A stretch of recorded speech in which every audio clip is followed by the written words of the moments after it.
ಭಕ್ತರಿಗೆ ಒಂದು ರಸದೌತಣ.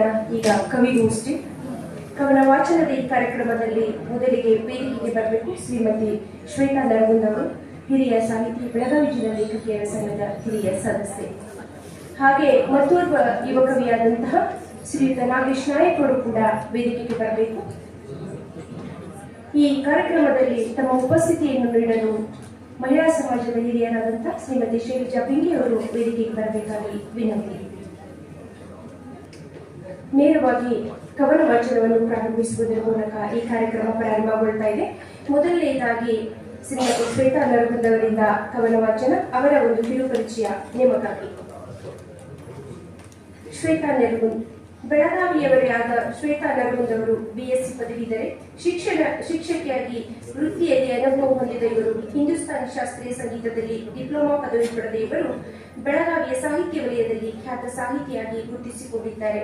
ಬೆಳಗಾವಿ ಜಿಲ್ಲಾ ಲೇಖಕಿಯರ ಸಂಘದ ಹಿರಿಯ ಲೇಖಕಿಯಾಗಿ ಇವರು ಜನಪ್ರಿಯ ಕಥೆಗಾರ್ತಿಯಾಗಿ ರಾಜ್ಯ ಮಟ್ಟದಲ್ಲಿ ತಮ್ಮ ವಿಶಿಷ್ಟ ಛಾಪನ್ನು ಮೂಡಿಸಿದ್ದಾರೆ.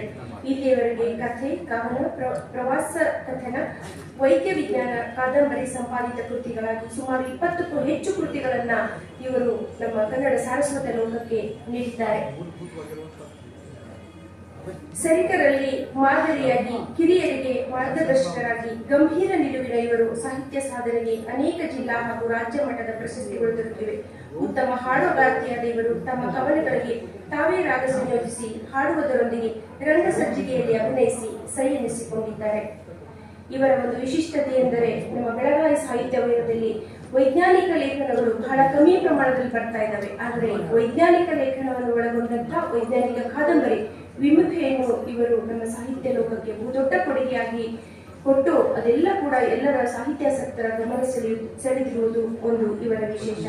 ಇಂತಹ ವಿಶೇಷ ವ್ಯಕ್ತಿತ್ವದ ಇವರು ಈಗ ತಮ್ಮ ಕವನ ವಾಚನವನ್ನು ಇಲ್ಲಿ ಮಾಡಲಿದ್ದಾರೆ. ಮೇಡಮ್, ತಮಗೆ ವೇದಿಕೆ.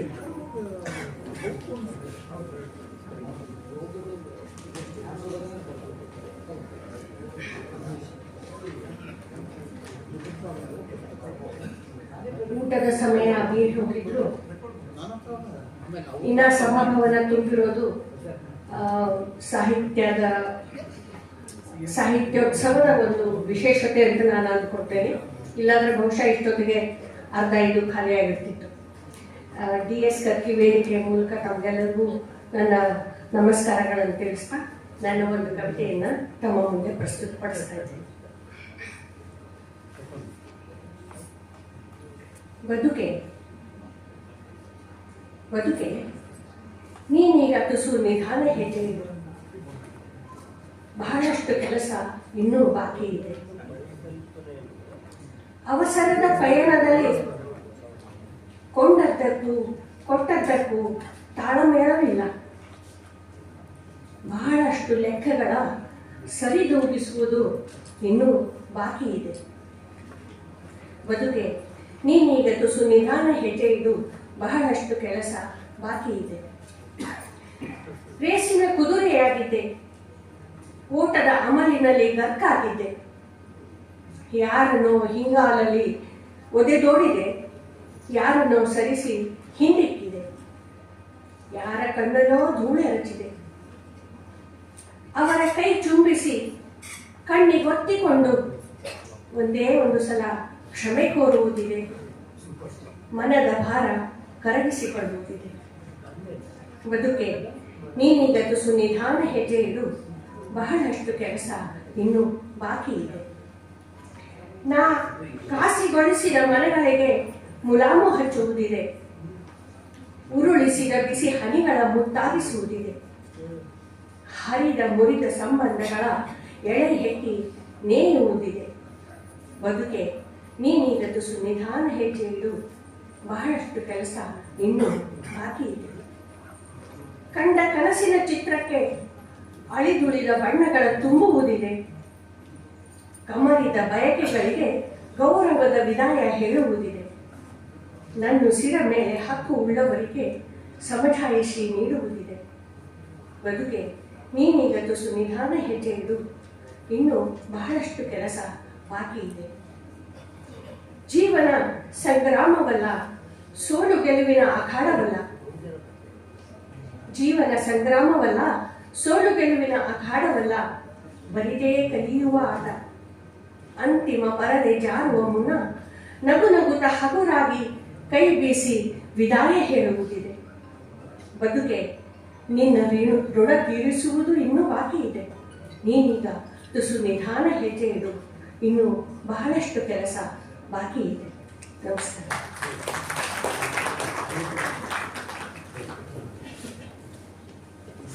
ಬದುಕಿನೊಂದಿಗೆ ಸ್ವರ್ಗದಲ್ಲಿ ಸಮಾನದ ಕವಿತೆಯನ್ನು ಪ್ರಸ್ತುತಪಡಿಸಿದಂಥ ಹಿರಿಯ ಲೇಖಕಿ ಶ್ರೀಮತಿ ಶ್ವೇತಾ ನರಗುಂದ್ ಅವರಿಗೆ ಧನ್ಯವಾದಗಳು. ಇನ್ನು ವೇದಿಕೆಯ ಮೇಲಿರುವ ಇನ್ನೋರು ಕವಿಗಳಾದಂಥ ಶ್ರೀಯುತ ನಾಗೇಶ್ ನಾಯಕ್ ಅವರು ತಮ್ಮ ಕವನ ವಾಚನ ಮಾಡ್ತಾರೆ. ಅದಕ್ಕಿಂತ ಮೊದಲಿಗೆ ಅವರ ಒಂದು ಕಿರು ಪರಿಚಯ. ನಾಗೇಶ್ ನಾಯಕ್ ಬೆಳಗಾವಿ ಮತ್ತೋರ್ವ ಯುವ ಪ್ರತಿಭೆ. ಇವರು ಜನ್ಮಸ್ಥಳ ಸೌದತ್ತಿಯಲ್ಲಿ ಪ್ರಾಥಮಿಕದಿಂದ ಕಾಲೇಜು ಶಿಕ್ಷಣವರೆಗೆ ಶಿಕ್ಷಣ ಪಡೆದವರು. ಬದುಕಿನ ಬವಣೆ ಎದುರಿಸುತ್ತಲೇ B.Ed ಪದವಿ ಮುಗಿಸಿ ಜಿಲ್ಲೆಯ ಉಡುಗೇರಿಯಲ್ಲಿ ಶಿಕ್ಷಕ ವೃತ್ತಿ ಪ್ರಾರಂಭಿಸಿ ಜೊತೆಗೆ ಪ್ರವೃತ್ತಿಯಲ್ಲಿ ಕಥೆ, ಕವನ, ಅಂಕಣ ಬರಹ ಬರೆದುದೆಲ್ಲವನ್ನು ದಾಖಲಿಸಿದಾಗ ರಚಿತಗೊಂಡದ್ದು 20ಕ್ಕೂ ಹೆಚ್ಚು ಕೃತಿಗಳು. ಇವರ ಗಟ್ಟಿ ಬರಹಕ್ಕೆ ಸಿಕ್ಕ ಪ್ರಶಸ್ತಿಗಳು ಜಿಲ್ಲಾ ಮಟ್ಟದಲ್ಲಿ ರಾಜ್ಯ ಮಟ್ಟದವರೆಗೆ ಕನ್ನಡ ಸಾಹಿತ್ಯ ಕ್ಷೇತ್ರದ ಮಹತ್ತರ ವೇದಿಕೆಗಳಲ್ಲಿ ಕವನ ವಾಚನ ಮಾಡಿ ಕೇಳುಗರಿಗೂ ಹಾಗೂ ಓದುಗರಿಗೂ ಚಿರಪರಿಚಿತರಾಗಿರುವ ನಾಗೇಶ್ ನಾಯಕ್ ಅವರು ದೂರದರ್ಶನ ಚಂದನವಾಹಿಯಲ್ಲಿ ಸಂದರ್ಶನ ನೀಡಿದ ಹೆಮ್ಮೆ ಇವರದ್ದು. ಗಜಲ್ ಬರಹದಿಂದಲೇ ಜಿಲ್ಲೆಯಲ್ಲಿ ಪ್ರಸಿದ್ಧ ಪಡೆದ ಇವರ ಗರೀಬನ ಜೋಳಿಗೆ, ಆತ್ಮಜ್ಞಾನದ ಬುದ್ಧಿ ಅತ್ಯಂತ ಹೆಸರು ತಂದುಕೊಟ್ಟಂತಹ ಈ ಎರಡು ಅಪೂರ್ವ ಕೃತಿಗಳ ಕೃತಿಕಾರರು ಈಗ ನಮ್ಮ ಮುಂದೆ ತಮ್ಮ ಗಜಲನ್ನು ವಾಚಿಸಲಿದ್ದಾರೆ. ಶ್ರೀಯುತ ನಾಗೇಶ್ ನಾಯಕ್.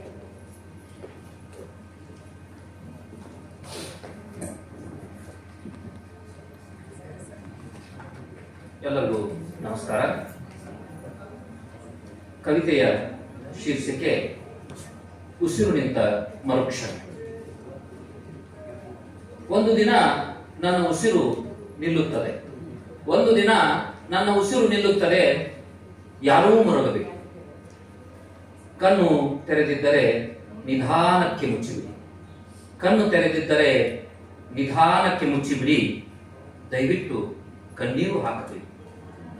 ಇದ್ದಾಗ ಹೇಗಿದ್ದೀಯೆ ಎಂದು ಒಮ್ಮೆಯೂ ಕೇಳಿದವರಲ್ಲ, ಇದ್ದಾಗ ಹೇಗಿದ್ದೀಯಾ ಎಂದು ಒಮ್ಮೆಯೂ ಕೇಳಿದವರಲ್ಲ. ಕಾಲೆಳೆಯುವವರು, ಬೆನ್ನ ಹಿಂದೆ ದ್ವೇಷ ಕಾರುವವರು, ನನ್ನ ಶವದ ಮುಂದೆ ಕೈ ಮುಗಿದು ನಿಂತಾಗ ಮೌನ ಬಿಕ್ಕುತ್ತದೆ. ಕಾಲೆಳೆಯುವವರು, ಬೆನ್ನ ಹಿಂದೆ ದ್ವೇಷ ಕಾರುವವರು, ನನ್ನ ಶವದ ಮುಂದೆ ಕೈ ಮುಗಿದು ನಿಂತಾಗ ಮೌನ ಬಿಕ್ಕುತ್ತದೆ. ಜೀವ ಇರುವಾಗ ಹತ್ತಿರಕ್ಕೂ ಸುಳಿಯದ ಬಂಧು ಮಿತ್ರರೆಲ್ಲ ಮುತ್ತಿಕೊಳ್ಳುತ್ತಾರೆ. ಶವಕ್ಕೆ ಹೆಗಲು ಕೊಡಲು ಮುಗಿಬಿಡುತ್ತಾರೆ.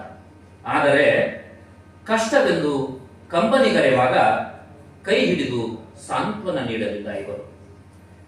ಜೀವ ಇದ್ದಾಗ ಹೊಗಳಿಕೆಯ ಒಂದು ಮಾತು ಹೇಳದ ಜನ ಶವಯಾತ್ರೆ ಸಾಗುವಾಗ ನನ್ನ ಬಗ್ಗೆ ಮೆಚ್ಚುಗೆ, ಅಭಿಮಾನದ ಹೊಳೆ ಹರಿಸುತ್ತಾರೆ.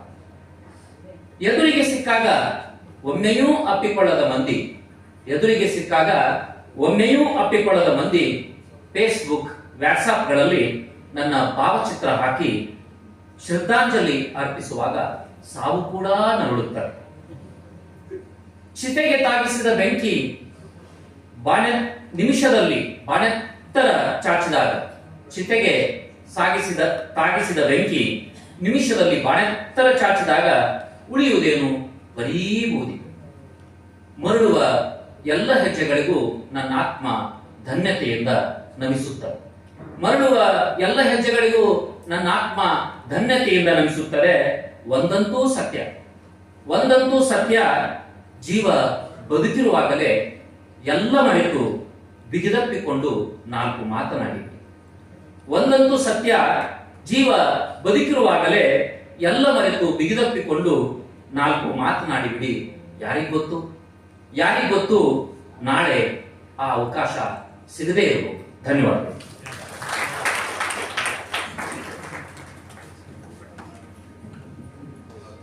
ಉಸಿರು ನಿಂತ ಸಮಯದಲ್ಲಿ ಆಗುವ ಸತ್ಯವನ್ನು ತಮ್ಮ ಕವನದಲ್ಲಿ ಕಟ್ಟಿಕೊಟ್ಟಂತಹ ಶ್ರೀಯುತ ನಾಗೇಶ್ ನಾಯಕ್ ಅವರಿಗೆ ಧನ್ಯವಾದಗಳು. ಈಗ ನನ್ನದೊಂದು ಕವಿತೆಯನ್ನು ನಾನು ಓದುವ ಮೂಲಕ ಈ ಕಾರ್ಯಕ್ರಮವನ್ನು ಮುಂದುವರಿಸ್ತಾ ಇದ್ದೇನೆ.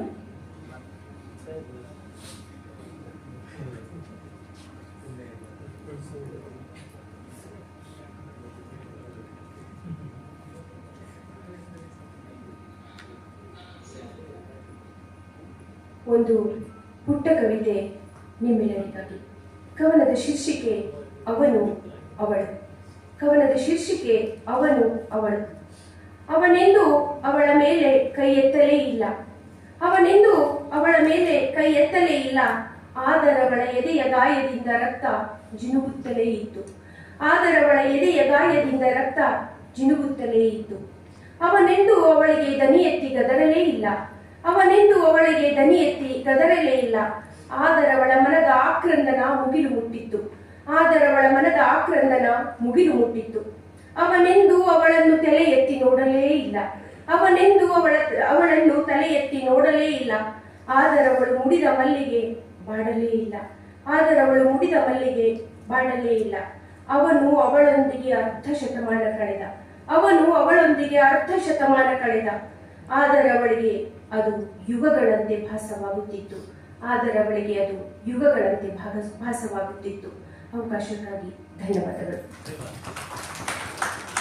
ಹಾಗೆ ಕಾರ್ಯಕ್ರಮ ಮುಂದುವರಿತಾ ಇವತ್ತಿನ ಕಾರ್ಯಕ್ರಮದಲ್ಲಿ ಉಪಸ್ಥಿತಿಯಲ್ಲಿರುವಂತಹ ಮಹಿಳಾ ಸಮಾಜದ ಹಿರಿಯರಾದಂತಹ ಶ್ರೀಮತಿ ಬಿಂಗೆಯವರು ಉಪಸ್ಥಿತಿಯಲ್ಲಿದ್ದಾರೆ. ಅವರ 4 ಮಾತುಗಳ ಮೊದಲು ಅವರ ಒಂದು ಕಿರುಪರಿಚಯ ನಿಮ್ಮೆಲ್ಲರಿಗಾಗಿ.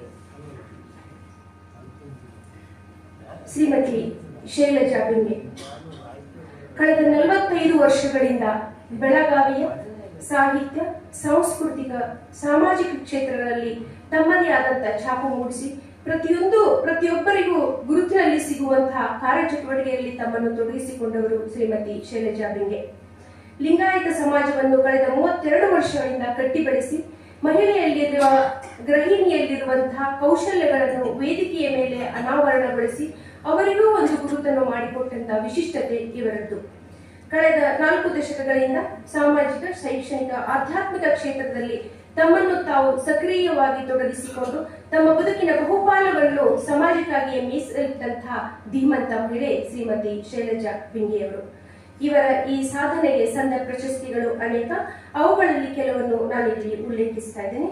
ಅತ್ಯುತ್ತಮ ಸಹಕಾರಿ ಪ್ರಶಸ್ತಿ, ಜೀವಮಾನ ಸಾಧನೆಗಾಗಿ ಕನ್ನಡ ಸಾಹಿತ್ಯ ಪರಿಷತ್ತಿನಿಂದ ಸಿರಿಗನ್ನಡ ಪ್ರಶಸ್ತಿ ಹಾಗೂ ಸಿರಿಗನ್ನಡ ಸಾಹಿತ್ಯ ಪ್ರತಿಷ್ಠಾನದಿಂದ ಹಾಗೂ ನಾಗನೂರು ಶ್ರೀಮಠದಿಂದ ಸೇವಾರತ್ನ ಪ್ರಶಸ್ತಿ, ಮಕ್ಕಳ ಹಾಗೂ ಮಹಿಳಾ ಕಲ್ಯಾಣ ಸಂಸ್ಥೆ ಬೆಂಗಳೂರಿನಿಂದ ಅತ್ಯುತ್ತಮ ಸಮಾಜ ಸೇವಕ ಪ್ರಶಸ್ತಿಗಳು ಇವರಿಗೆ ದೊರೆತಿವೆ. ಇವರ ಕಾರ್ಯ ಹೀಗೆ ಮುಂದುವರಿಯಲಿ, ಸಮಾಜಕ್ಕೆ ಇವರೊಂದು ದೊಡ್ಡ ಕೊಡುಗೆಯಾಗಲಿ, ಮಾದರಿಯಾಗಲಿ ಎನ್ನುವ ಸದಾಶಯದೊಂದಿಗೆ ಅವರ 4 ಮಾತುಗಳನ್ನು ಹಂಚಿಕೊಳ್ಳಲು ಅವರನ್ನು ವೇದಿಕೆಗೆ ಕರೆಯುತ್ತಾ ಇದ್ದೇನೆ. ಈಗ ಶ್ರೀಮತಿ ಶೈಲಜಾ ಬಿಂಗೆಯವರು.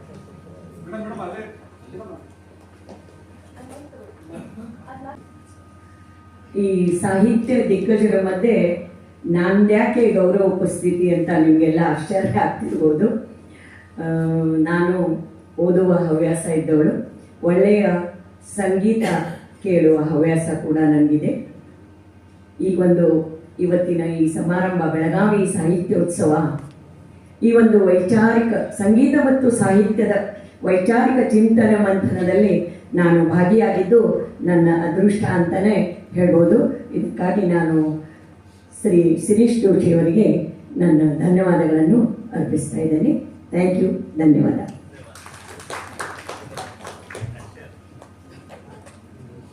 ಸಾಕಷ್ಟು ಕಾರ್ಯಕ್ರಮಗಳನ್ನು ಆಯೋಜಿಸಿದಂತ ಅನುಭವಿಕರ ಮಾತುಗಳು, ಯಾಕಂದ್ರೆ ಸಮಯದ ಮಿತಿ ಅವ್ರಿಗೆ ಗೊತ್ತಿರುತ್ತೆ. ಅಂತ ಸಮಯದ ಮಿತಿಯಲ್ಲಿ ಅವರು ತಮ್ಮ ಮಾತುಗಳನ್ನು ನಮ್ಮೊಂದಿಗೆ ಹಂಚಿಕೊಂಡರು. ಒಂದೇ ಮಾತಿನಲ್ಲಿ ಈ ಸಾಹಿತ್ಯೋತ್ಸವದ ವಿಶೇಷತೆ ನಾನು ಹೇಳ್ಬೇಕಂದ್ರೆ, ಶ್ರೀಜೋಶಿ ಸರ್ ಅವರು ಹೇಳಿದೆ, ಬಹಳ ಶಾಂತವಾಗಿ ಕೇವಲ ಸಾಹಿತ್ಯಾಸಕ್ತರನ್ನು ಒಳಗೊಂಡಂತಹ ಕಾರ್ಯಕ್ರಮ ಇದು. ಅದ್ಧೂರಿ ಕಾರ್ಯಕ್ರಮ ಅಲ್ಲ, ಅರ್ಥಪೂರ್ಣ ಕಾರ್ಯಕ್ರಮ ಅಂತ ಹೇಳೋಕೆ ಬಹಳ ಸಂತೋಷ ಪಡ್ತಾ ಇದ್ದೀನಿ. ಈಗ ವೇದಿಕೆಯ ಮೇಲಿರುವ ಎಲ್ಲ ಗಣ್ಯರಿಗೂ ಶ್ರೀಯುತ ರಮೇಶ್ ಮಿರ್ಜಿ ಅವರು ಬಂದು ಗ್ರಂಥ ಗೌರವ ನೀಡಬೇಕಾಗಿ ವಿನಂತಿ.